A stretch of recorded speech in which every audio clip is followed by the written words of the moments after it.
This time we have this little society menace who was reincarnated like any 17-year-old Japanese loser to save some other world. She goes to the sky with a thick goddess who explains the cliche stuff and gives everyone a talent. Then he and his friends get into a nice chill kingdom, but strangely he gets reincarnated. He goes back to the thick goddess who gets confused, but according to the sky rules, she has to give him a new talent. And then that shit repeats like 10 times, and every time he gets a new broken-ass talent. When he's getting bored of the loop, he finally gets to actually stay in one of the worlds, but there he's trash, or at least that's what everyone thinks. Bro hid his talents like I hide my Reddit history from my grok girlfriend. Thank you, Alon, she's cute. This kingdom was a trucking trap. Everyone wanted to kill the heroes. His instructor was this thick blonde 2.0, and our boy Takafuji had to be very ill with 4D chess moves to avoid getting caught and at the same time not be considered so trash to the point of being executed. Little spoiler, Takafuji's fight with thick blonde 2.0 was insanely epic. I'm done with spoilers, let's get it. The girl with red eyes approaches and someone calls out the name Linori. She places her hand on his face and he seems confused, wondering who she is. Blood flies and she has killed the boy. That one lasted a long time. She drops the knife and falls into some kind of void. The boy wonders if he really got stabbed, why she was crying, and how she knew his name. Amidst these questions, suddenly, he wakes up back in the classroom, reading a manga. Our protagonist's name is Takafuji Linori, 17 years old. He's confused, not knowing what that dream was, but he's in the same classroom as always. The days were the same, or at least they should have been. Suddenly, a magic circle surrounds the entire classroom, and a burst of purple energy explodes. Everyone covers their faces, and Takafuji then finds himself with his hand on the floor, not knowing what's happening. He is now next to his classmates, unable to understand how they ended up there. Obviously, everyone is screaming in panic, wanting to know where their classroom went. At that moment, an angel appears, telling everyone to calm down. They were in the path of souls, known as the void between worlds, and she was what people usually called a goddess. All of them had been summoned to another world to become heroes who would defeat the Demon King. So far it seems cliche, but pretty soon it will get kinda crazy. The guys are standing there looking dumbfounded, wondering what this hero business is. She then explains that they will be transported to a world called Burge, in an empire called Hyjin. The fools are standing there with their mouths open, not understanding much of it. Meanwhile, Takafuji can only think about how this is just like the plot of any random story. However, the angel continues explaining that soon they would leave this place and arrive in that other world. But before that happened, they would all receive a gift. Her hand appears over each of their heads, and she tells them that with this, they will receive a special ability. They should be careful not to be corrupted by this power and lead people the right way. She wishes them good luck, and the scene shifts to the castle. Slowly, Takafuji opens his eyes and finds himself in a room with everyone else. A slightly tired-looking girl says that, apparently, the summoning was a success. The old men around them all celebrate, saying that the saint is truly reliable. Now the world would finally become a safe place again. Or so they say before telling everyone to be quiet. A man stands up and thanks them all for coming to this world. His name is Leisen, and he is the Emperor of Hyjin. The guy even kneels, and together with everyone else, he begs them to defeat the Demon King. Takafuji notices that at least they are being treated as nobles. At that moment, a glasses-wearing fool steps forward and asks His Majesty not to act like that. He then says he wants to ask if there's a way for them to return to their original world. Someone steps forward and says they will answer that. The girl introduces herself as Saint Asia and says that they can indeed return to their original world. However, that would only be possible in a month when the full moon was in the sky again. And so anyone who didn't intend to fight the Demon King could stay peacefully in the royal castle for a month and then go back home. Our boy is thinking that this feels like a tourist trip to explore another place. The girls are wondering what will happen during the month they won't be there. According to the saint's explanation, the timeline of that world won't change, and they will be sent back to the exact same place.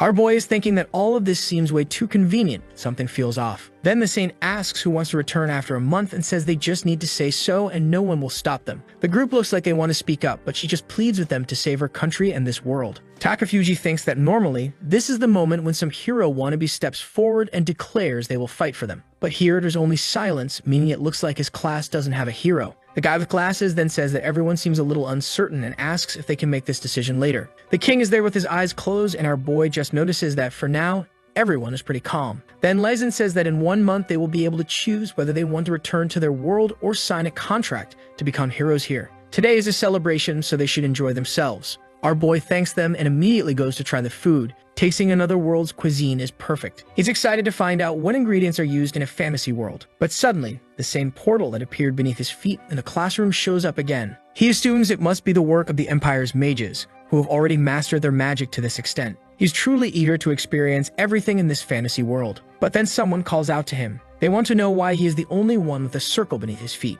Before he can process what's happening, he finds himself back in the same place where he met the saint, the so-called Path of Souls. The blonde appears, introducing herself, but seems a little confused. He greets her, saying they've met again, but she asks if he wasn't just here a moment ago. He replies that he was. The poor girl doesn't quite understand why this is happening. He wants to know if he's about to be summoned somewhere else, and she says probably. The problem is, there's a rule that everyone who steps into this place must receive a talent, so she places her hand on his head once again. She wishes him good luck, but our boy complains that being sent back and forth like this is irresponsible. During this whole process, he remembers that the previous circle was purple, while this one is yellow with different symbols. Then he realizes he's tied to a chair, gagged, and figures this is no time for analysis. An old man approaches, saying that it looks like the summoning was a success. Another one beside him says the boy will be called test number 12. The old man comes closer, commenting that it seems he has an offensive type magic eye. Being referred to as a test subject, Takafuji was not interested in this situation at all. It seemed these summonings were much more dangerous than he had imagined.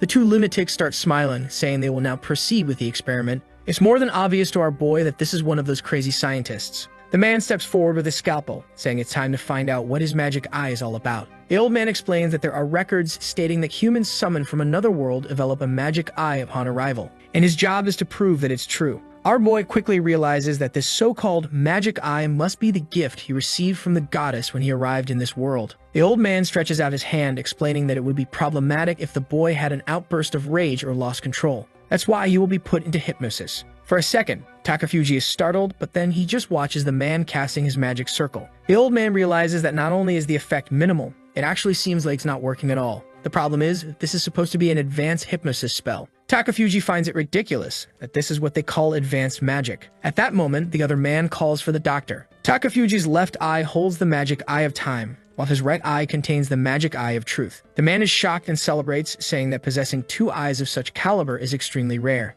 Immediately, they pull out their tools, saying they must begin testing right away because this is incredible. However, Takafuji knows that if they start surgery without hypnosis, it's nothing short of torture. He absolutely does not want that to happen and wonders if he can escape using his magic eye. Suddenly, a circle appears beneath his feet. The scientists look confused, but our boy and we already know exactly what's happening. He appears before the goddess, who is once again looking like a fool. She says this is the third time and asks if he likes her that much. Our boy just says it's inevitable. Then he questions whether she has any idea why this is happening. She doesn't really know what to say, admitting that this is the first time something like this has happened, and she will have to investigate further. Takafuji realizes that by now he has seen this woman so many times that he is casually chatting with a goddess. But before he can get any answers, he appears before a young noble girl. An elf praises her, saying it's incredible that she managed to summon a humanoid monster on her first try. However, our boy did not appreciate being called a monster. In this world, he was treated like a creature and almost forced into a subordination contract. But then the magic circle activated again. He reappears in front of the goddess, already smiling. She asks if he's not tired of all this. Our boy just wants to know why the summoning keeps happening over and over again. She then said she had an idea, but there was little time, so she would have to explain it briefly. She explained that the targets of a summoning must have a strong soul that is necessary to cross between worlds, and it seems that the boy had an extremely strong and rare soul. Takafuji said that he wasn't even a saint or a good person, so it was strange that he had such a pure soul. She said it wasn't about purity, but simply that he was strong. What he needed was for his soul to bind to one of these worlds to activate the hero's contract, and then this would stop happening. The scene then shifts to a castle, where a girl holding an orb says that he now has the ability to steal abilities. He is impressed by the girl's beauty, and in this fourth summoning he received another gift. He ran straight toward her to form the hero's contract, but before he could start, the teleportation activated again. On the fifth time, he was summoned through dark magic. The girl was exhausted, sweating with her clothes all torn, while he appeared completely relaxed. At the top of a castle on the peak of a mountain. On the sixth summoning, he was brought as the resurrected demon lord,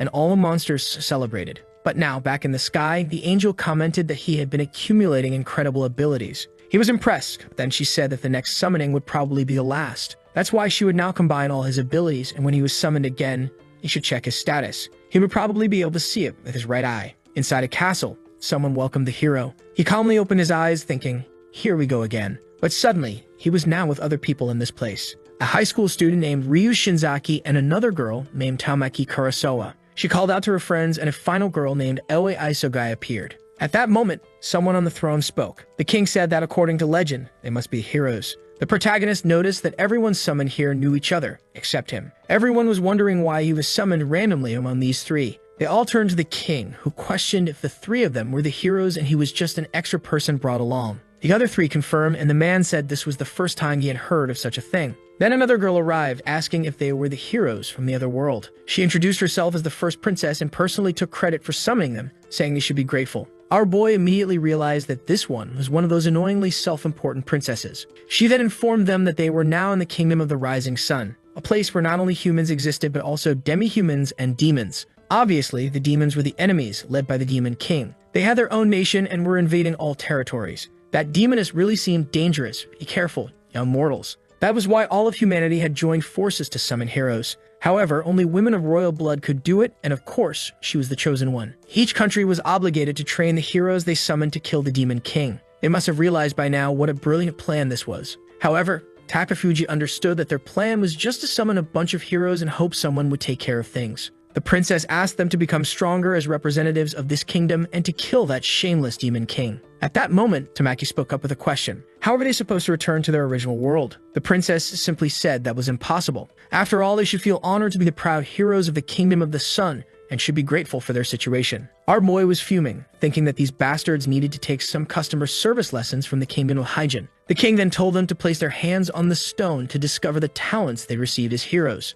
The tablet was brought forward, and when Ryo placed his hand, he received the limit break ability. Aoi Isogai received the magic barrier ability, and Karasawa got magic affinity. Meanwhile, our dear Takafuji received the detection ability. At least he had a blessing. But considering how simple it seemed, it didn't look like anything impressive. After that, the kingdom's people began measuring their talents and physical and magical capabilities. Ryu had superhuman physical abilities. Isogai had a natural talent for creating blessings and a high magical power measurement. Meanwhile, Tamaki also had great magical aptitude but was focused on destructive magic. As for our boy, he had no talent for magic manipulation at all. He realized that he came to another world only to be weaker than all the girls, and he wasn't happy about that. Already exhausted on the floor, he muttered that it didn't matter since they were clearly the real heroes here. That night, they gathered in Ryu's room to discuss their future. A boy looked around, wondering why Ryu's room was so much bigger than his. Meanwhile, the two girls wanted to know why he was even there if he wasn't a real hero. That one stung, but our boy decided not to answer. Tamaki then said that she wasn't really worried about him. But the protagonist noticed that she clearly was concerned about him getting too involved in this.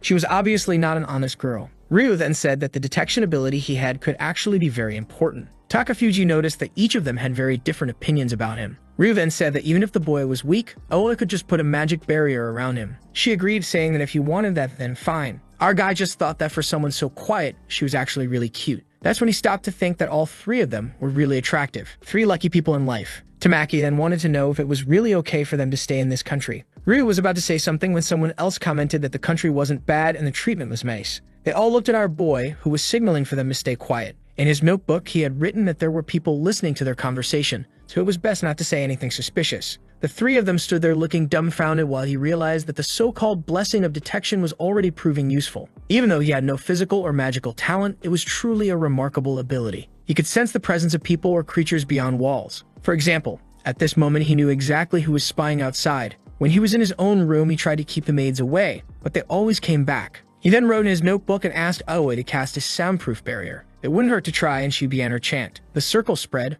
but she warned that it wasn't very strong and wouldn't last long. Ryu praised her, calling her an amazing girl. She got a little flustered. Meanwhile, Takafuji just realized that these bastards were going to flirt right in front of him. Then Tamaki wanted to know why they were spying on their conversation in the first place. Ryu said it was obvious after all. They were heroes with enough power to destroy a nation, so it was too risky to leave them unchecked. But she angrily pointed out that it made no sense since they were forced to come to this place. That's when Takafuji mentioned that this country seemed desperate. He didn't understand this world's standards, but he suspected they were in a financial crisis. That was because the king was personally involved in numerous affairs, which was unusual. On top of that, he had very few vassals for a castle of this size. Tamaki said she noticed that too, but at least the food was good. It was simple but full of spices and delicious flavors. Takafuji, however, didn't seem to enjoy the food and wondered if there was something wrong with his taste. His friends commented that their rooms felt more like a soldier's quarters than a hero's. And our boy thought to himself that they hadn't even seen his tiny room yet. Since they had never been summoned elsewhere,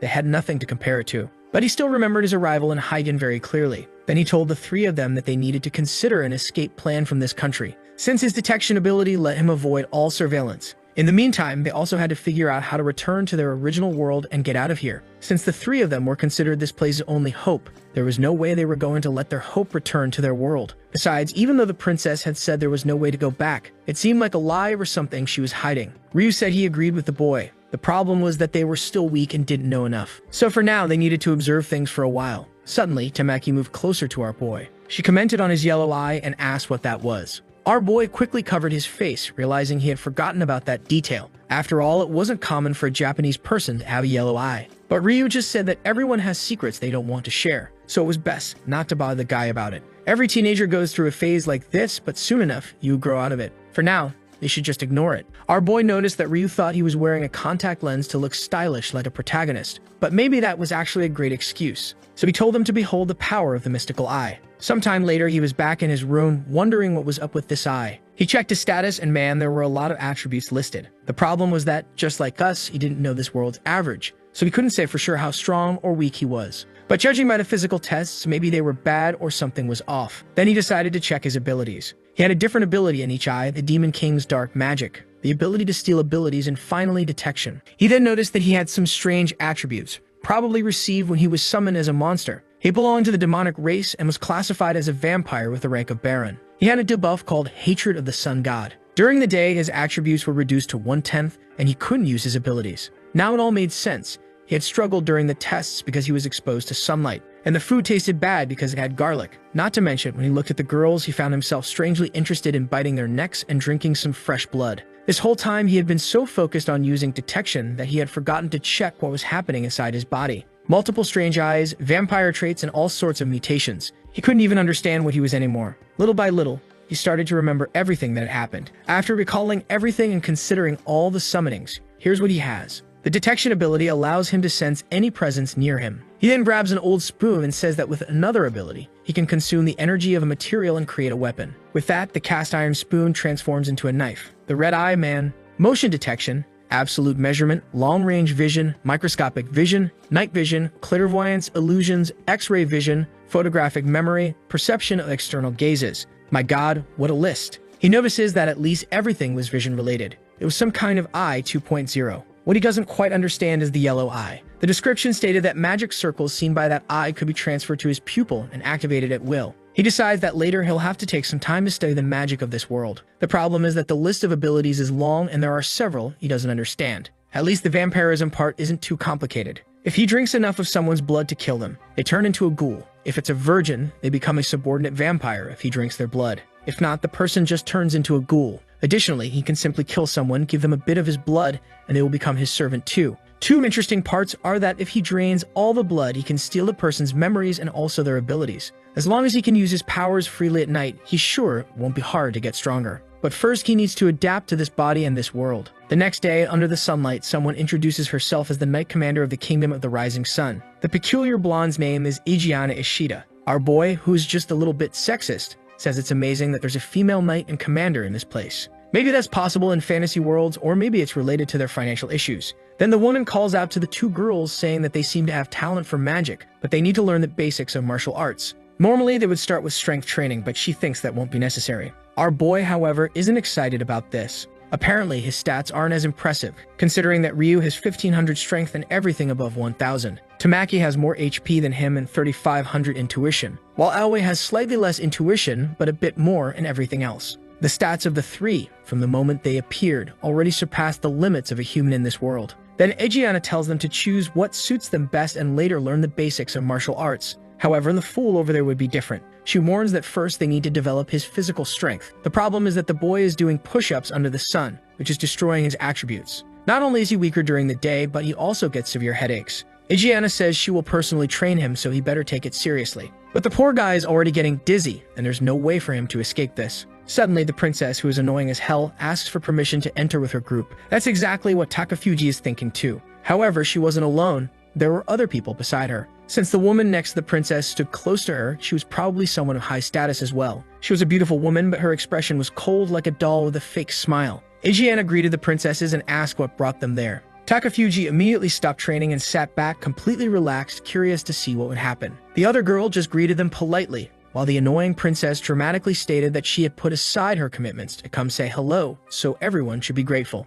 Our boy just laughed at her, until the other woman stepped forward. She introduced herself as the second princess and said it was a pleasure to meet him. That afternoon, she wanted to have a conversation with him. The scene then shifted to a chamber in the castle. In front of a board, she explained that they would have lessons there, but he found it highly suspicious that he was getting a separate lesson. The other heroes were also having lessons, but with the first princess in a different room. The truth was, all of this was because the first princess refused to teach someone who wasn't a hero. To her, that was an insult and an absurdity. He didn't care much, but he swore that one day he would get revenge for this. The second princess then said she would begin the lesson, but our boy wanted to ask some questions first. He asked if the first princess was older than her since she was called the second princess, but she explained that no, things were complicated. To sum it up, she said that the first princess was the true heir to the throne. Takafuji knew that royal succession was always a messy affair. Obviously, he didn't want to get involved in something like that. During the lesson, he learned that the kingdom of the rising sun was founded by the hero who defeated the previous demon king. That hero was a mage. In other words, the founder of this place was a witch, which was why witch worship was deeply rooted everywhere.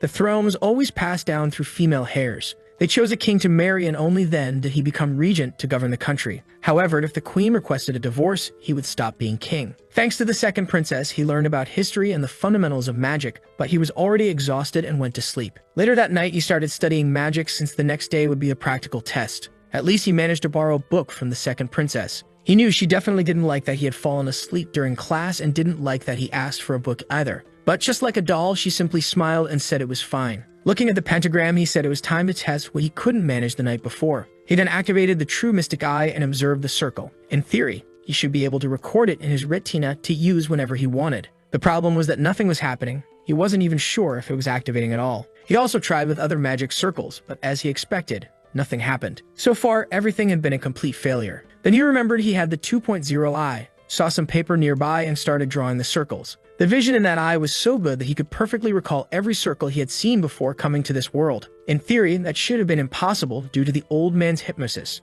But the eye was completely different, and he was able to draw the circles with ease. Staring at the paper, an energy radiated from his eye. It was something he had never felt before, so maybe he had finally activated this thing. Excited to test if it was working, he rang the little bell. A maid entered, asking if she had been summoned, and our boy explained that he needed a little favor. Before she could react, he activated his eye and successfully cast the old man's hypnosis spell. A second later, her eyes became unfocused. He ran his hand across her face and confirmed that the magic had worked. To test it further, he asked what color her underwear was, and she answered black. Not that he didn't already know, after all, he had X-ray vision, right? Considering everything that had happened, he wondered. Maybe the ability to steal magic could only store circles from the same world where he obtained it. If that was true, then the only magic he would really have was advanced hypnosis. That was one possibility, but he couldn't be sure. When he had been summoned to other worlds, he had also seen every circle. If he concentrated, maybe he could summon them too. With that, he recalled one of them and successfully created the magic in front of him. Instead of being sent to another world, he was teleported to a forest just ahead.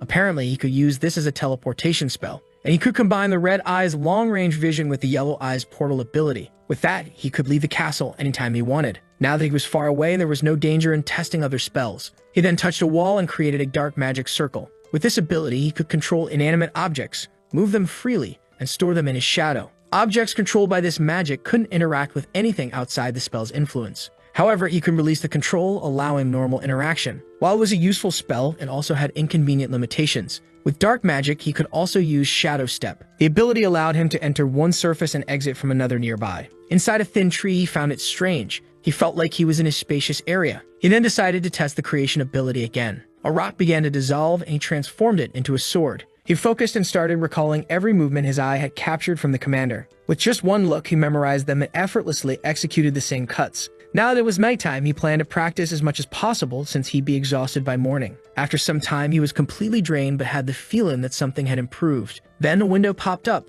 stating that he had obtained swordsmanship level 1. With that, he learned how to unlock abilities. Now it was time to figure out how to level up. Using his detection ability, he sensed something nearby. From the bushes, he saw some kind of monstrous rabbit carrying another creature in its mouth. It looked like a bird, but it had fur, which was strange. Using his identification skill, he found out it was a demon bird gecko. The problem was that, judging by its stats, the damn thing was actually quite strong. Then he remembered hearing some people in the castle talk about how this creature's feathers were used for various things, which made him wonder how such weak people were hunting these things. As he walked through the forest, he found other creatures that seemed weaker. However, the lowest attribute among them was 600, and some even surpassed his own. Clearly, this was a high-level monster forest, which was a problem. With his current stats, he could win in a one-on-one fight. The problem was that the chance of multiple enemies appearing was high. Meanwhile, back at the castle, the incredibly beautiful Igiana was walking through the halls and calling for her highness. She told the second princess that the area was secure, but even so, she shouldn't be wandering alone at night.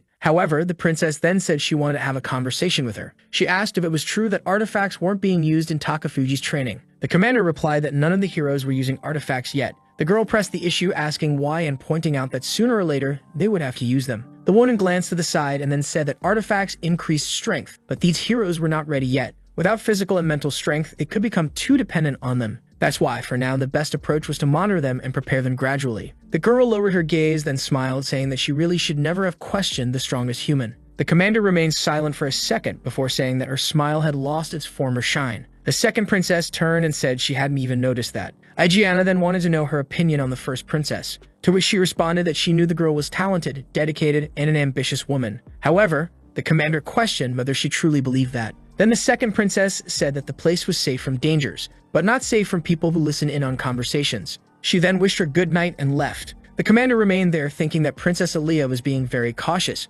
but she shouldn't be afraid of her. A few days passed and our boy was getting used to this world. Obviously, the other heroes were making progress and he was the slowest when it came to physical evolution. On the first day, Ryu already looked comfortable wielding a sword, and now he was continuing down the path of a swordsman. Tamaki had started using a staff, but her magic had a peculiarity. She was slamming her spells into the ground as if wielding a giant hammer, and he couldn't understand the logic behind it. Meanwhile, Elway was training with a bow. Normally, archers needed protection, but since she had a barrier, that actually made sense. So now they had Ryu, who was extremely strong in close combat, Tamaki, who blew everything up both from a distance and up close, and Aoi, who was a self-sufficient archer while also defending others. Our boy, on the other hand, had only been able to train properly for the past 3 days. He had already noticed that they were only teaching him how to throw weapons from a distance. They were training him in stealth movement and how to disable traps. It was obvious they wanted to turn him into a scout to make full use of his detection ability. But when night fell, he would return to the forest to practice his abilities. At the moment, he was practicing controlling objects freely and remotely. He directed the dagger's trajectory and canceled control at the last second so it would stick into the tree. However, as he looked up at the moon, he was still furious about that damned sun curse.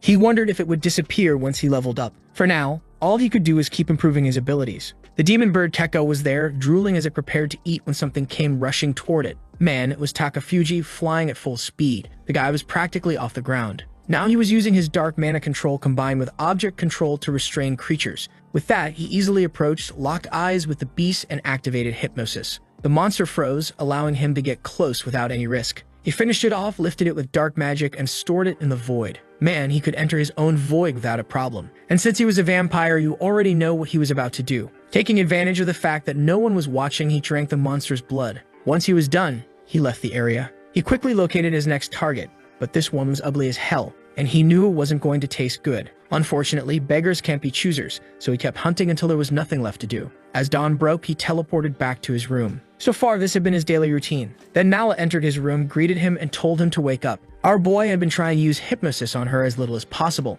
but it was inevitable since he needed to gather information about this kingdom. Through this, he learned that the current queen had been unable to bear children for a long time. In a country ruled by women, that was a major problem, since the queen wouldn't have a daughter to inherit the throne. To make matters worse, young noble girls were mysteriously dying. To prevent their lineage from ending, they accepted a noblewoman as one of the king's concubines, and that woman gave birth to a child. That child was Aaliyah, the second princess. She was raised with love until she turned 7, but that's when the true queen finally gave birth to a daughter. Her name was Amanda, meaning the beloved girl. True to her name, the queen loved her far more than the other, especially since her daughter had inherited an incredible talent for magic. With that, Aaliyah was no longer considered a potential heir. The moment Amanda turned 7, she automatically assumed the position of the first princess. Everyone celebrated while Aaliyah stayed in the corner pretending not to care. But she realized that from that day forward, her existence no longer had any meaning in this world. She was forgotten by the people, abandoned by her own mother, and no one in the royal family wanted to interact with her. That was how Aaliyah was forced to live in solitude like a doll. Takafuji thought that she was just like him, since no one expected anything from either of them. She then smiled at him and gently asked him to wake up, telling him that even though the lessons were boring, they were essential for his survival. Our boy was exhausted, yawning, wondering why she was nagging him today, considering that she normally didn't bother him. She then commented that she had heard he was learning espionage techniques during training. Even though he wasn't talented in magic, it seemed like he had a good chance of making use of what he was learning here. One thing our protagonist didn't understand was why he couldn't properly use the magic taught in this world. He knew it was probably a rare case, since even Nala, a simple maid, could easily manipulate multiple objects. However, Aaliyah said that Commander Ijeana Ishida was a busy woman and wouldn't have taken time to train him if she didn't see potential in him. But the boy replied that maybe she just saw the advantage of being known as the person who trained one of the heroes. That's when Aaliyah slammed the table and said no. She was certain that he could become strong, and that was why she wanted to see him put in effort. He was a bit confused by how close she was, but she turned away and told him to follow. In the next scene, they were descending a long staircase. After what felt like an endless path, the two of them stood before a massive door. She cast a spell and said that they would continue his training in this room. Then she added that even though he was a hero, people called him a failure. She turned to him and asked if he didn't find that shameful. Takafuji once again wondered what was going on with this girl today to make her so fired up. He knew that ever since her misfortune, she had been suppressing her emotions. She had been faking it so well that people started calling her the doll princess. But at that moment, she was different. She was no longer the quiet and reserved girl he had met. She then entered the room, and on the ceiling was a massive magic circle. This would serve its purpose, she said, before warning him that at this rate, he would be exiled from the castle. Before he could explain himself, she recited a quote from the former queen. "They have no obligation to nurture incompetent people who come to this kingdom." Our boy still didn't care much and simply said that he wasn't incompetent. He had the detection ability, which was quite useful. She agreed, but at the same time, he wasn't putting in as much effort as the others. As someone carrying a blessing, he should take fate into his own hands and do his best. Takafuji, poor guy, was always falling asleep in class because he stayed up all night. But even though she didn't know it, he had been putting in effort, hunting in the dead of night. So he told her that he was trying. He was doing his best within his limits. It just didn't seem as powerful as those three. Nor was he as academically skilled as she was. But then Aaliyah revealed that this magic room had a barrier. He placed his hand on the door, and she told him that no one would hear his screams. The boy, however, just wanted to know how to open the damn thing. And that's when she suddenly stared at him, raised her foot, and kicked him in the back. What the hell? He slammed face first into the wall. He turned around, completely baffled. And she told him that he was in a much better position than she was, yet he refused to give his best. He needed to understand that if he were expelled from this castle, the creatures outside would kill him instantly. That's why he had to work hard to survive, even if it meant embarrassing himself. Our boy didn't care much about the kick. He seemed to enjoy getting beaten by women. That much was clear. In fact, he was impressed by her, realizing that the doll princess was no longer in that room. Then she shouted at him to take control of his own life. Suddenly, the guy started laughing, bursting into a full-blown fit. He even said that she really was a beautiful girl. He had truly underestimated her and never expected her to be such a strong person. That's when she asked if he was mocking her. But he answered that he wasn't, since he was actually one of the 4 people most concerned about his own safety among the heroes. She realized he wasn't joking and admitted that maybe she had been underestimating him instead. As soon as he activated his aura, she noted that strangely he seemed much stronger than just a moment ago. He simply thanked her for telling him the truth and said that since he was close to being exposed, he needed to come up with a plan. The truth was that for now, he still wanted to stay there and gather as much information as possible. The next day on the training grounds, he thought about showing the true strength of his blessing just to avoid being expelled. The problem was that they still wouldn't be entering any dungeons, and in the sunlight, he was completely weak. Once training wrapped up, our boy decided the best course of action was to talk to the commander. He called her over for a chat, hoping to convince the queen not to expel him. But the scene immediately cut to her saying that it would be quite difficult. He asked if she truly believed his ability was useless. It might seem like he wasn't putting in effort during training, but he was. But before he could continue, the commander interrupted him and said that actually she didn't think his ability was useless at all. In fact, she even wanted him to join her night brigade. That surprised him, and she explained that his ability was extremely valuable in the dungeons they raided. He could become an essential tool in any kind of adventure. However, he needed to understand that his words carried no weight and would never be enough to convince the queen. But if he chose to serve the kingdom as a soldier instead of as one of its weakest heroes, that would be reason enough for them not to exile him. Our protagonist paused to think. He knew that if he joined this country's knights, he would be trapped in this nation. It wasn't something he could decide so easily. So he told her that he appreciated the offer but needed some time to think about it. She responded that it was fine and told him that if he ever needed someone, he could talk to her. Our boy was direct and asked if she meant that he should go to her once he got exiled. She just looked out the window and said, maybe. A few days passed. Our boy was sleeping on his desk, wondering if it was true that the neighboring nation's people were coming for a visit. She explained that yes, they were, because it was a celebration party. Since numerous guests had been invited, there would be no classes or training that day. Our boy was exhausted, wondering why no one had warned him about this disaster. But she just said that students who sleep in class don't deserve to know things. He realized that even this damn woman didn't like him much. Sometime later, the Lemon Cavalry entered the city. Everyone was celebrating and setting off fireworks, while our boy thought that for a financially ruined country, they sure were spending a lot on this party. Maybe he should show up at the celebration since no one would notice. Or maybe it would be terrible to appear there and have to explain his existence to those people. They might even want to investigate him and find out why 4 heroes had been summoned. That would be a pain, so he dismissed the idea. But it wasn't like he couldn't find out what was happening there. So he activated his 2.0 eye, and his awareness began navigating through the hallways. He saw the 2 princesses and thought that his teacher looked stunning in her new dress. But as always, her smile still seemed a little fake. He saw all the fancy food on the tables and immediately realized that Nala had been lying. Earlier, while talking to her, he had discovered that one of the reasons this kingdom was going bankrupt was these ridiculously extravagant parties. It seemed the queen was obsessed with maintaining an image of splendor and luxury, completely draining the treasury. Then something surprising happened. He saw a group standing in front of Ryu and immediately knew. These were the heroes from another country who had also been summoned here. One of them had a particularly unique appearance. With blonde hair, it was hard to believe he was Japanese. He decided to use his identification skill and found out that the guy's name was Masayoshi Date. He thought that was a pretty classic name for a hero. But what he really wanted to know was why this guy was shouting at Ryu. He read his lips to find out what he was saying. And the blonde guy was shouting Takafuji's name, demanding that they bring him immediately because he was challenging him to a duel. Damn, this story was moving fast. The party was over in no time, and now Leah was announcing that Takafuji was coming. All the heroes in the room turned to look, and our boy realized that there was no escaping this. Masayoshi then stepped forward and formally challenged him to a duel. The room went silent, everyone curious to hear his response. Lazy as ever, our boy just asked why it had to be a duel of all things. Masayoshi yelled that it was to prove to the goddess that he was not worthy of her love. Takafuji was a bit confused, but the blonde told him to stop playing dumb. Masayoshi then declared that he knew very well that Takafuji had ended up in the white space where he met the goddess who brought them to this world. The protagonist just said, "So what?" since everyone had gone through that. But then Masayoshi revealed that he had proposed marriage to the goddess, to which she replied that if he could defeat Takafuji Nori, she would consider it. Our boy instantly realized that damn woman wasn't just trying to dump her problems onto him, she was also trying to get rid of him. He was definitely going to make her pay for this the next time he saw her.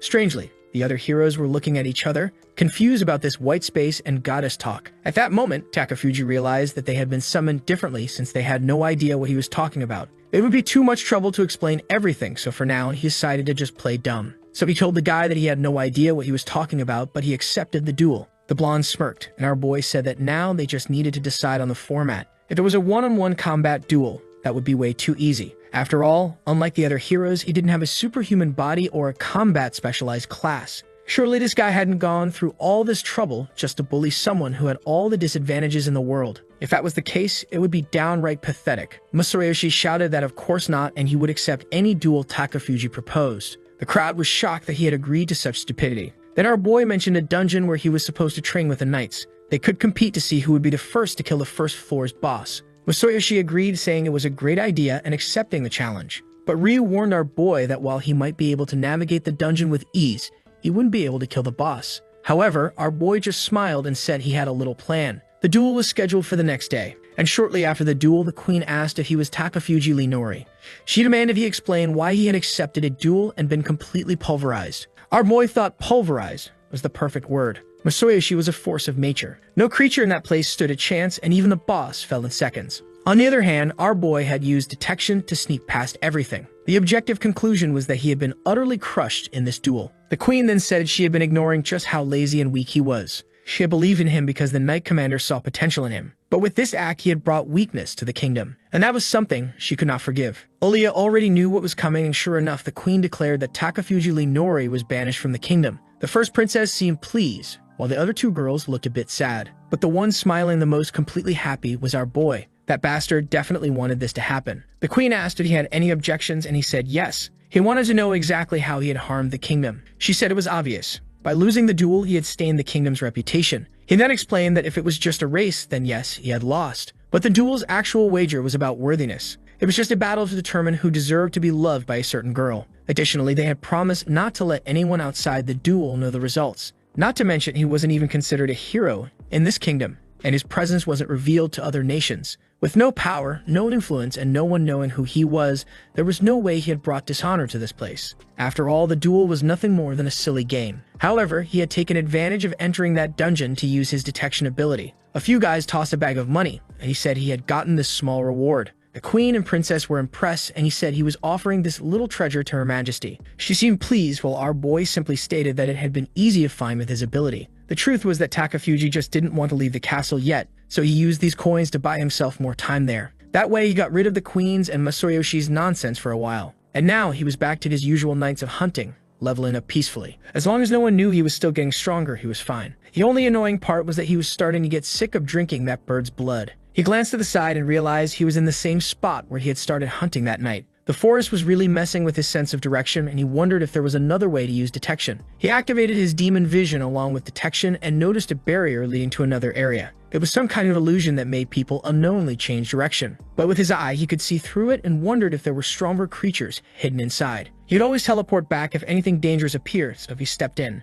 And hiding inside was a giant wolf with its pack. As soon as he took his first steps, he noticed movement nearby. It was a few wolves approaching. It was the first time he had dealt with creatures larger than his camera view, so he activated his trap web immediately. A bunch of traps formed around him, and within seconds, the wolves were all dead on the ground. If he had to face more than 3 of them at once, it would have been really difficult. Luckily, traps were simple to set up, and the beasts ended up getting caught in them. He started sending the bodies into the void, muttering that at least they seemed to give more experience than the birds. A while later, he was back in the forest. In the middle of a lake, there was a tree under the moonlight, and our boy thought it looked like the perfect setting for a boss fight. The moment he turned around and said, "But this isn't a video game," the boss was already behind him. Man, before he could even react, his arm was gone. What the hell? He was still looking to the side when the beast swiped at him, sending him rolling back first into a tree. He didn't even understand what had happened, and the creature was already face to face with him. It was a mystical beast called Fenrir. He quickly realized that this thing wasn't a demon but something entirely different. Maybe it was some kind of mini-boss, or something, since he didn't die instantly. He could still escape through the shadows, but that would be a problem given how fast the creature was.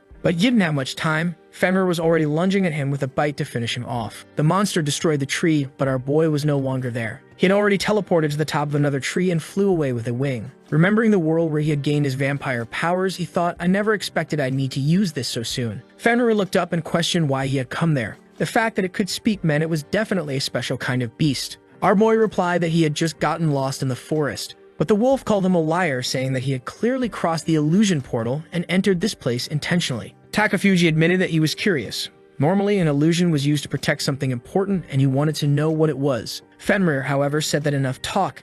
He had trespassed and killed some of his kind, so he wouldn't be leaving alive. But Takafuji just smirked and said that the more the wolf talked, the more convinced he was that something valuable was hidden here. Now he really wanted to know what was so important. The wolf declared that, as a final gift before his next life, he would let him know. This land was where they had made a pact with a witch. He didn't know why, but ever since that pact, they had been protecting this place. His only duty was to eliminate any threats or monsters that invaded. And naturally, an intruder like Takafuji was also a target. With that said, he warned that if the boy stayed still, he would at least die painlessly. But Takafuji was more focused on the fact that his arm was back. Apparently, his vampire regeneration was even more impressive than he had imagined. Fenrir prepared to attack, saying that it was clear Takafuji was no ordinary human. He lunged forward, stating that there was no way he could let him leave alive. Takafuji tried to dodge, and the area around them exploded. Thanks to his demon eye, he barely managed to read the wolf's movements in time. He tried to fly away, realizing that there was no way he could win this fight right now. His plan was to gain some distance by flying, then drop to the ground and teleport out.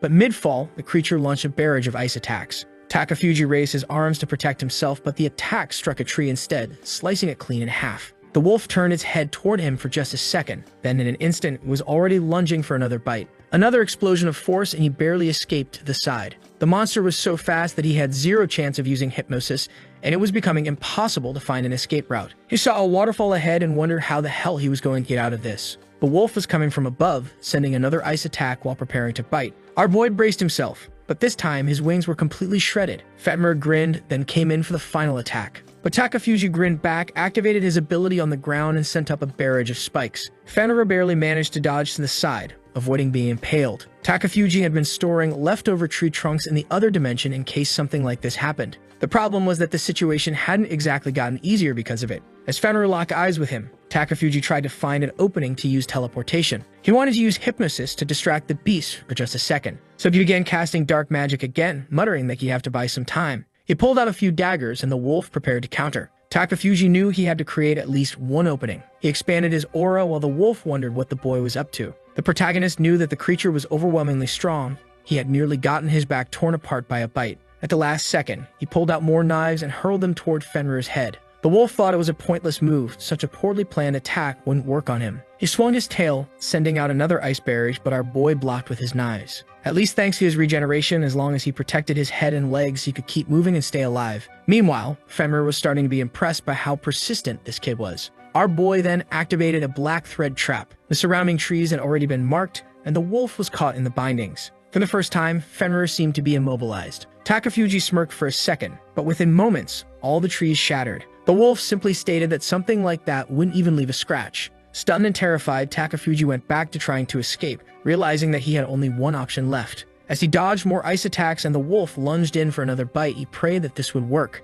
He kicked off a tree, launching himself skyward with the Parker move. The wolf assumed he was trying to flee by flying. What an idiot. He sent out another tail attack, declaring that the boy had just made himself an easy target. But as he had been moving, Takafuji had been laying out threads using his other eye. And now the entire area he had traveled through had turned into a teleportation circle. He activated it, saying, "Now there's no way you can escape." The wolf realized the boy had vanished from above and wondered where he had gone. But Takafuji was already on Fenrir's back, whispering, "The plan worked. Time to say goodbye, buddy." With that, he stabbed the wolf straight in the eye. The beast howled in agony as Takafuji casually remarked that getting beaten up was kind of his style. But the mystical creature started thrashing its tail, obliterating everything around it. One of the attacks nearly hit our boy, but now that the beast was blind, dodging was much easier. At first he thought he had only taken out one eye, but no, the kid had been quick. He had slashed both. The monster was completely blind. But the way it had stopped moving made Takafuji realize something. It was trying to locate him by scent. And the bloodthirsty aura radiating from the creature was terrifying.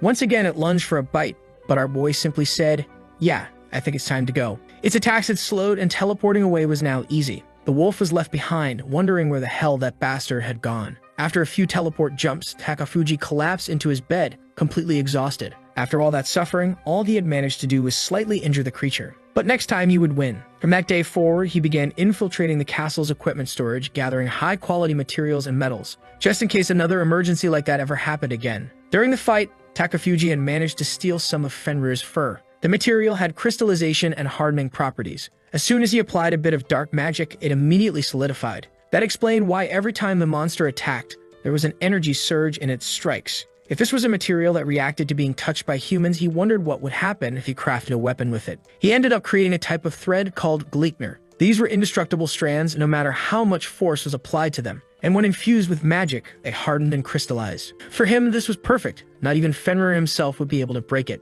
He then had an idea and modified the thread to form a glove. A black glove that had the same dark hardening and crystallization as the threads. Since Fenrir had attacked him so many times, he had gathered a good amount of material, giving him another interesting idea. The next day, our boy was suited up in a full custom outfit, complete with boots and a suit. Now it was revenge time. A yellow explosion lit up the forest, startling Fenrir. Takafuji appeared with a casual, "Hey, it's been a day since we last saw each other." Fenrir was furious. This damn bastard had actually dared to set foot in his land again. The monster was still blind, and Takafuji commented on how beautiful his eyes were. The creature immediately lashed out, telling him to shut up. Our boy was impressed. Even blind, Fenrir was still that accurate. The wolf then warned that no one had ever stepped into this land twice and left alive. Takafuji noted that between its rage and the pain of losing its eyes, the creature was a real stubborn bastard. Its fur was incredible, so obviously he needed to kill it and take more. Fenrir kept attacking until Takafuji touched a tree. From inside it, several black wolves emerged. The beast had no idea what was happening as it was bitten from all sides. Takafuji casually remarked that by scent alone, Fenrir should already know what they were. He was being bitten by the corpses of his own kind. The monster roared in fury, demanding to know how Takafuji dared to do something like this. But our boy simply replied that they seemed useful, so he made them his subordinates. Fenrir thrashed, shaking everything off, sending a few wolves flying, and one of the attacks almost hit Takafuji. The protagonist's attack hadn't been effective, but it had bought him some time. Even so, the wolf managed to swipe at him with a powerful paw strike. He barely teleported away mid-attack as the wolves surrounded the trees. As soon as he stopped behind a tree to catch his breath, Fenrir was already lunging for another strike. But another teleport saved him. The monster was getting pissed at this constant evasion while Takafuji was now appearing above him. The boss prepared to pounce, ready for the kill. And that's when Takafuji grinned and said, "At no point was I ever trying to escape." The creature leaped forward, only to slam into invisible threads, instantly getting caught. Fenrir couldn't believe it, even with his sense of smell. He hadn't detected anything. As Takafuji hovered above, the wolf demanded to know what the hell that bastard had done.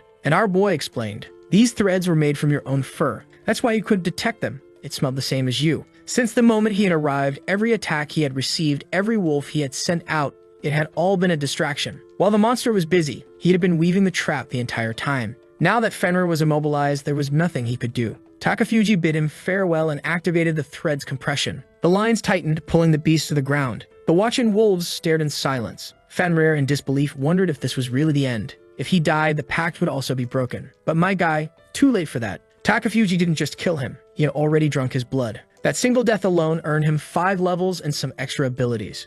That's when he noticed something interesting in the system, a unique skill, Bastard King. That and someone called him Master. When he turned, it was the wolves he had killed. They were now standing before him, apparently able to communicate, most likely due to his new ability. He wondered if this skill applied to any subordinates. One of the wolves then asked him, "Why don't you make Fenrir a subordinate too?" Their former master had been a creature that had fought desperately to protect this land and had always shielded them. That's why those who once served Fenrir now wanted to follow him as an ally. Takafuji took a deep breath. It wasn't like there was any downside for him in doing that. The problem was, he was already exhausted and running out of energy. Meanwhile, back at the castle dinner, Ryu was pointing out that the first and second princesses didn't seem to get along very well. Tamaki disagreed, saying it wasn't that, they just had different personalities. Aoi wasn't sure and started discussing the topic further. Takafuji, however, didn't give a damn. He was too pissed off that his food always had garlic in it. That's when Ryu suddenly suggested that he should help with the situation. Our boy immediately asked why they were talking about him. Aoi or Tamaki could handle it. They were women, so they could just talk to the princesses.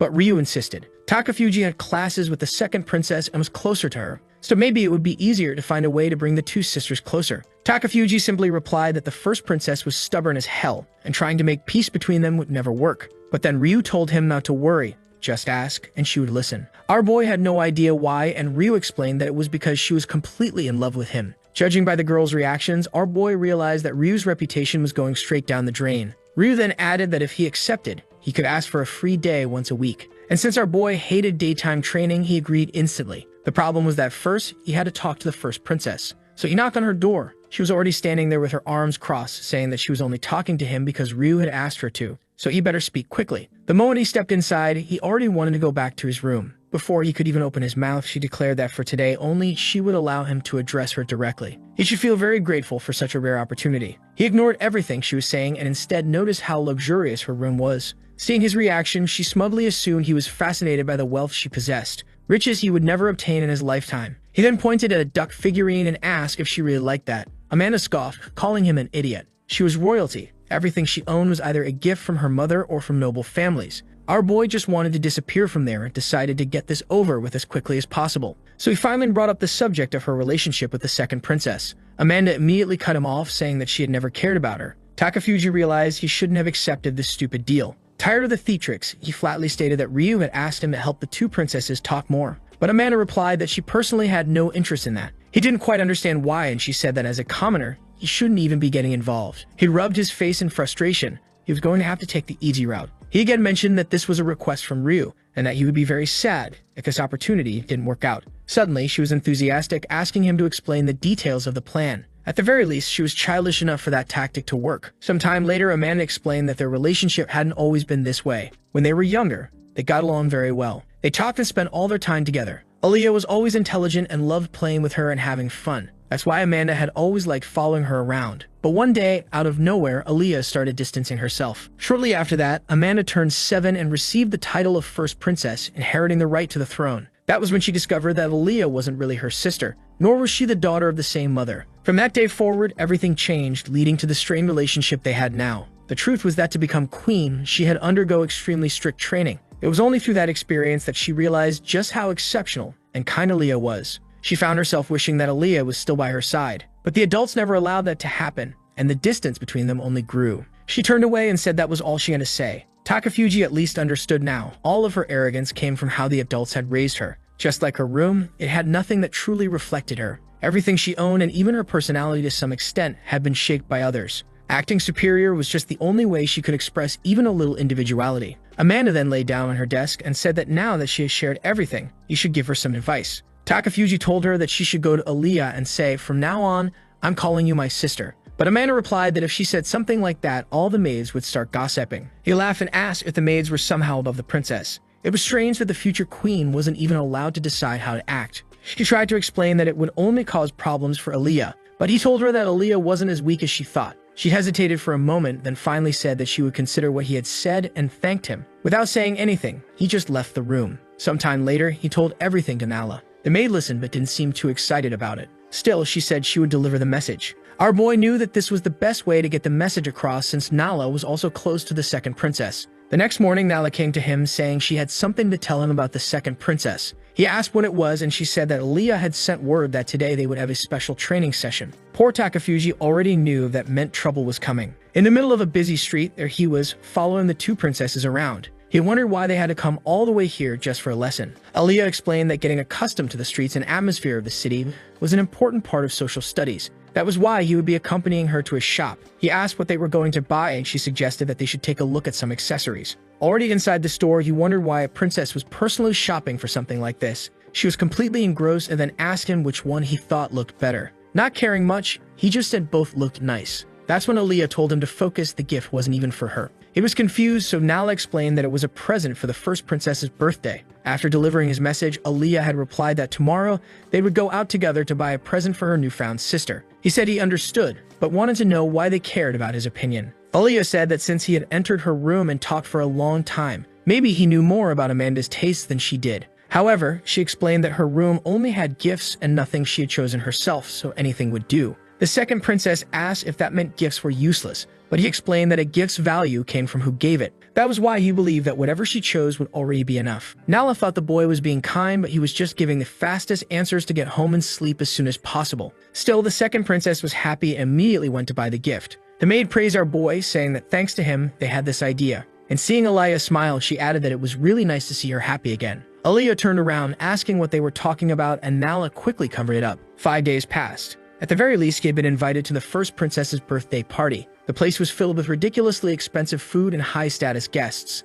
Everyone stood around looking like fools, badly drawn as he put it, while our boy observed everything with his demon eye. As usual, he was listening in on conversations with Aaliyah and wondering where the second princess was. Then he spotted her, hiding behind a pillar. She seemed nervous about approaching her younger sister. Considering Amanda was talking with Ryu, it was understandable that getting involved in that conversation would be difficult. He decided to play dumb and give her a hand. So he suddenly appeared beside Aaliyah, making her jump and ask what he was doing there. Takafuji replied that last time she had kicked him, so she shouldn't feel bad about it. He asked where all that courage from before had gone, then shoved her forward. She stumbled straight into Amanda. The nobles all looked on in confusion while our boy just hoped this wouldn't turn into a disaster. She had already gone this far, now she just had the hand over the gift. Aaliyah took a deep breath and presented the present to Amanda. Amanda hesitated for a second, then opened the box and took a look inside. She then said she wanted to wear it immediately, and Aaliyah helped her put it in her hair. She turned to ask how she looked, and Aaliyah said it suited her very well. Amanda smiled, and the party continued as usual. Then Amanda said she wanted another present. She wanted Aaliyah to start calling her big sister.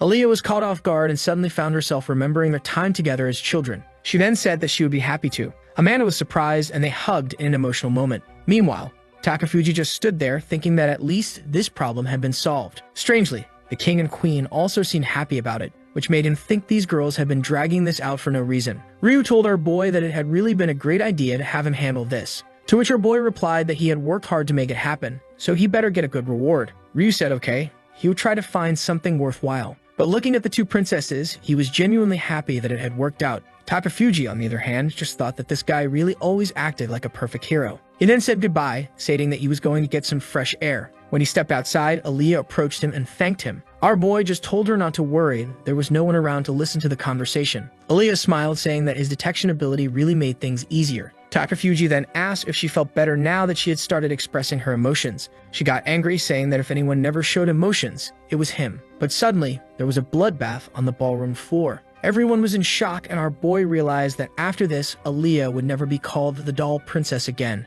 A scream echoed through the hall, and both of them turned toward it. Aaliyah was about to run, but he blocked her path and told her to stay put. There was a head flying through the air, and the king and queen were dead. What the hell had happened here? A man shouted, ordering the corrupt to stay silent. He declared that the former rulers had been recklessly spending the kingdom's finances without concern for the people. The king, who had done nothing to stop the queen, also deserved to die. That was why he, a man named Videre, who possessed royal blood, would now assume the throne. And the person called Aegiana would be the new queen. Man, it was the commander who had been training our boy this whole time. Now things were getting complicated. The two of them stood there, shocked, while poor Amanda approached her mother's severed head. She started activating her power, calling them insane. She was already preparing a sphere of light, But girl, this is not a good idea. Obviously, Aegiana moved in an instant and sliced her up. She didn't kill her, but damn. I actually felt bad for the girl, but at least she looked cool as soon as that useless piece of trash hit the floor. She writhed in pain, and the brute she had just received rolled across the ground. The heroes were in shock, and Aegiana told Ryu not to move. If he attacked in any way, his death wouldn't be peaceful. That's when Videre shouted, saying that they were merely children and pawns of the witches. They had betrayed the witches' will by making the foolish decision to summon heroes. That was a grave sin, one that could only be forgiven through death. Man, while poor Amanda was crying out for her sister, Aegiana slashed her down. What the hell, girl? This commander was a real plot twist. Everything flipped. The one I hated, I now liked. The one I liked, I now hated. Aaliyah was about to do something, but the protagonist knew it was stupid. She was about to scream for her sister, but he immediately covered her mouth, telling her that getting caught would be the dumbest move possible. A rebellion was the last thing he had expected. Then Videre ordered the citizens and soldiers to send these fools who stood against the witches to meet them. A noble tried to say something, but Man got slashed in the back before he could finish. The bastard even smiled at the sky, declaring that now he had finally purified the entire royal family. Anyone who opposed the witches will deserve death. Takafuji kept whispering for Aaliyah to calm down, otherwise she was going to die too. Either she did something reckless and died stupidly right there, or the two of them escaped now. The moment Amanda died, Ryu ran to her body. He shouted that this was insane. No one deserved to die for something so meaningless. But Videre simply said that the heroes were still too young. Every noble who had been there did not deserve the life they had. They didn't understand the true state of their country. Ryu screamed that even so, they didn't have to kill them. But Videre only said that if he had seen the horrors of the city, he would understand. Then he ordered Aegiana to capture the heroes. She activated her aura, still beautiful as ever, but more dangerous than ever, and told Ryu that it would be better if he didn't resist. But man, Ryu's not right in the head. He activated his limit break blessing and sent the light slash toward her. But Aegiana barely moved. She casually extended her sword and blocked it with ease. She even complimented him, saying that both his power and judgment weren't bad. Once again, Ryu lunged forward, unleashing a storm of slashes. But the way Aegiana calmly handled everything,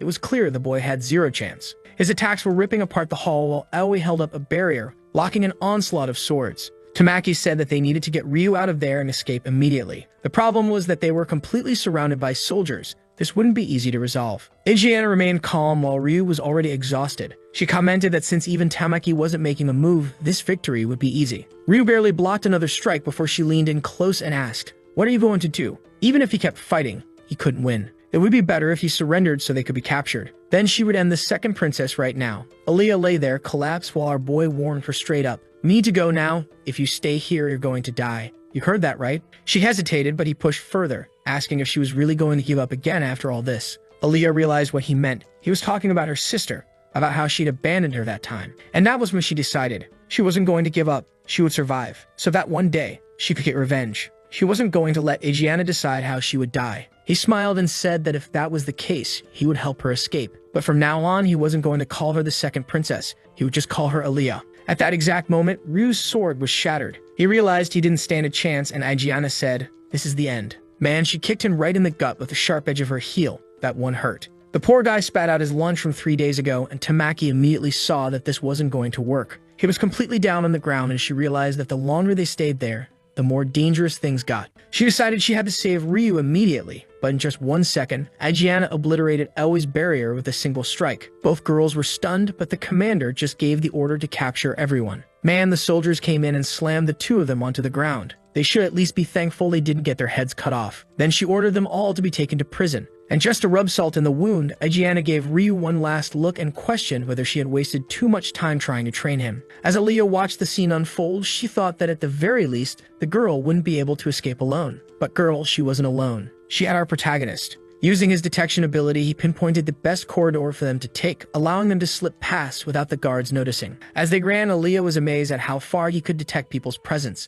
He then asked if she knew how to use magic. She answered that she only knew the basics. So he pointed to the end of the hallway and said that in 10 seconds, 3 soldiers would appear. She had to take care of them. She hesitated, asking if they couldn't just avoid them. But he explained that wasn't an option. She took a deep breath, nodded at him, and he continued counting down. 2 seconds. A sword appeared. 1 second. And she fired a burst of air. 3 spheres formed around the soldiers' heads, cutting off their oxygen, and they collapsed unconscious. Takafuji was impressed. No wonder she was his teacher. Aaliyah explained that it was much easier to use magic when you had time to prepare like that. But then she noticed that he looked tired and asked if he was okay. Our boy simply replied that unfortunately, their enemies didn't care whether he was okay or not. Then he kept running, saying they had to take advantage of the weakened security. He managed to take out the soldiers, but he was sure he had zero chance against Aegiana. The main goal of this escape was not to be seen by her. That woman was on a completely different level. They found an empty room, and he confirmed that at least no one was there. He searched for an escape route and then asked if she was okay with all this. He asked because, man, there had been a massacre of all the maids in the palace. He was horrified that they had gone as far as to kill every single servant. Aaliyah walked to the corner and called out for Nala. Man, poor girl, she didn't deserve to die. She hugged her tightly, and our boy immediately remembered what she had said before, that just seeing the princess smile was enough to make her happy. He fell silent for a second. Then after a moment, Aaliyah gently laid Nala to rest and thanked him for waiting. He said it was perfect because he needed time to recover, but the real question now was, how are they going to escape? The three heroes were already behind bars, and Aegiana explained that she had placed a seal on the prison that was impossible to break from the inside. So they better stay put. Tamaki told her to take off the handcuffs then, if it was so secure. She had a point. But then Ryu explained that there was no way the heroes' alliance would stay quiet if they were locked up like this. They were definitely going to be used as hostages, and the handcuffs were there so they couldn't take their own lives. Aegiana actually praised him, saying that for someone so hot-headed, he was surprisingly level-headed. But Ryu had his aura activated, and man, he was pissed. Even the girls were startled by the killing intent radiating from him. The commander recognized that look. Thinking back to her days on the battlefield, she had seen that expression before. The face of someone furious at their own weakness. Just like she had been in the past. She kept staring at Ryu, filled with anger. Then she turned away and said that he was too young. He wouldn't survive for long if he didn't let go of those emotions. If he had stayed calm earlier, he could have at least saved Tamaki or Aoi. Now all three of them were locked up. With that, she left, while they just sat there looking like fools. Ryu clenched his fists in frustration, seething at the fact that the damn woman still acted like some wise mentor even in a situation like this. Walking up the stairs, Aegiana was in disbelief that they still hadn't been found. Takafuji was escaping even better than she had expected. Takafuji pauses to think but eventually says it's worth a try. He asks if the rest of the royal family knew about this. Of course, she says they did. That escape route for royalty, she's not even sure if it's worth trying. But just says they don't have any other choice, so that's that. Aaliyah looks back and apologizes to the poor girl who had just fallen asleep. Sadly, she was still too weak. All she could do was thank the maid for everything she'd done up to now. Poor thing, really pulled at the heart. Meanwhile, the army keeps moving forward through the castle, searching for the two of them. Takafuji wants to make the most of this one chance they've got. The only problem is that royal escape route, it's not hard to figure that Aaliyah would try to run through there. Takafuji's feeling pretty down too. No real options, nothing he can do to get them out of this. Then he tells her to wait because they're walking right into an ambush. Not just a few soldiers, he means there's no way through at all. To make it worse, soldiers are coming from behind too, so going back the way they came is out of the question. Naturally, the poor girl is confused. What are they supposed to do now? Is there no way to get through without being seen? All he says is that it's impossible. Looks like they were already expecting them to head for that secret door, and now the place is locked down tight. Aaliyah knows there's nothing they can do. Takafuji's convinced that if they're caught, they won't just be killed, they'll be tortured. Escaping won't be easy at all. He's thinking maybe there's no way for the two of them to get out. Could this be the moment he finally gives up? But she shoots back that she's not giving up. No way is she going to stand still and let herself be killed. She fight until the very end. Suddenly, her expression shifts, and Takafuji, wide-eyed and stunned, looks like a popped balloon. The rascal lit up, realizing her spirit still wasn't broken. It really seemed possible now. He says he used detection and found out there's an enemy army headed their way. She asks if it's a large force, and he says probably. He doesn't know if these people are coming to rescue the royal family or what, but there's a troop coming in from another country. She asks when, and he replies probably by sundown. So in about 15 minutes, they just have to survive until then, and the whole place is going to descend into chaos. The only downside is there's no avoiding a fight, and she just nods that she understands. Takafuji knows this situation is a coin toss, 50-50 at best. Whether they make it out alive or not is going to come down to pure luck. So he says they'll run to the area with fewer soldiers and tells her to watch their backs. That's when the enemy spots them and starts shouting that the princess has been found. Without hesitation, they launch a barrage of arrows. But the girl, out of nowhere, raises a magical barrier. She starts yelling to him that they only need to hold out for 15 minutes. She was going to survive this no matter what. She's completely locked in, holding up that magic barrier. But even so, arrows are slicing past her arm, almost hitting her face. Takafuji tells her to veer right, and wow, she barely makes it. One of the arrows grazes her hair. The soldiers yell to keep advancing and surround them. That's when Takafuji notices they're moving faster than expected. He uses his 3D vision and senses a group closing in from the left. He warns her, and she gets another barrier up quick. The enemies hesitate, stop for a second,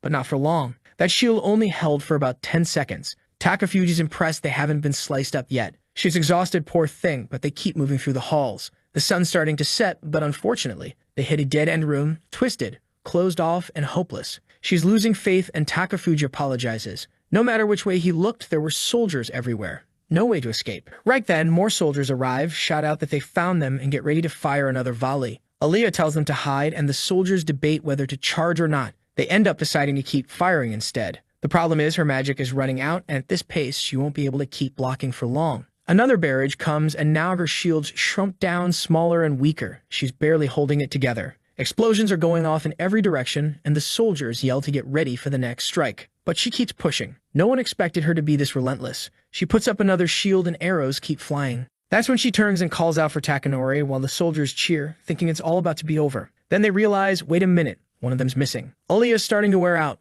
The real problem? She hasn't even noticed. Where's Lee Nori? She turns around calling for him, but he doesn't answer. And then it hits her. She just used his bait so he could escape. Looks like that whole story about reinforcements and escaping together was just a lie, just something to keep her fighting. The soldiers are getting ready to fire again while she stands there completely lost about what's going on. But then through the bars, she sees the sun setting and feels something in the air. Someone appears, apologizing for making her wait. From now on, he says he'll handle things. She's stunned, not understanding what's happening. The soldiers are confused too. There's some dark energy in the air, and are calling to turn on the lights. What is this?